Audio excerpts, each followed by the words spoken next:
હવામાન વિભાગ દ્વારા સમગ્ર ગુજરાતમાં વરસાદની રેડ એલર્ટની આગાહી કરવામાં આવી હતી, જેને લઈને વિવિધ વિસ્તારોમાં વરસાદ વરસી રહ્યો છે। ત્યારે ક્યાંક મેઘ મહેર તો ક્યાંક મેઘ કહેર જેવી સ્થિતિઓ બની છે। ત્યારે બનાસકાંઠા જિલ્લાની જીવાદોરી સમાન ગણાતી બનાસ નદી અને તેનો દાંતીવાડા ડેમ ઉપરવાસથી સતત પાણીની આવક ચાલુ છે।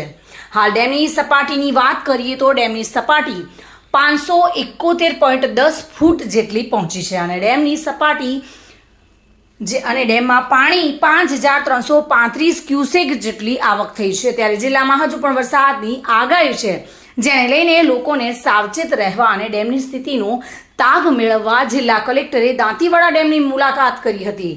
બનાસ નદીમાં પાણી આવક શરૂ થતાં કલેક્ટર મિહિર પટેલ દાંતીવાડા ડેમ પહોંચ્યા હતા અને ડેમના અધિકારીઓ સાથે ચર્ચા કરી ડેમની સ્થિતિનું નિરીક્ષણ કર્યું હતું। કલેક્ટરની સાથે વહીવટીતંત્રના અધિકારીઓ અને ડેમના અધિકારીઓ ઉપસ્થિત રહ્યા હતા।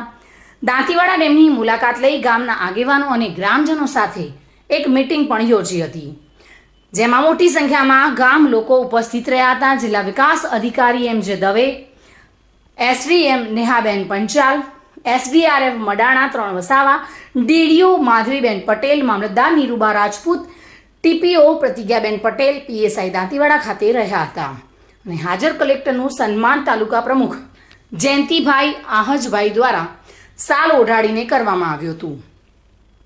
ત્યારે સ્થિતિને પહોંચી વળવા જિલ્લાના તમામ તાલુકાઓની મામલતદાર કચેરી ખાતે કંટ્રોલ રૂમ પણ ઊભા કરવામાં આવ્યા છે। ત્યારે હાલ તો ડેમમાં ઉપરવાસના વરસાદથી થતી પાણીની આવકની સ્થાનિક સહિત ખેડૂતોમાં ખુશીનો માહોલ જોવા મળી રહ્યો છે।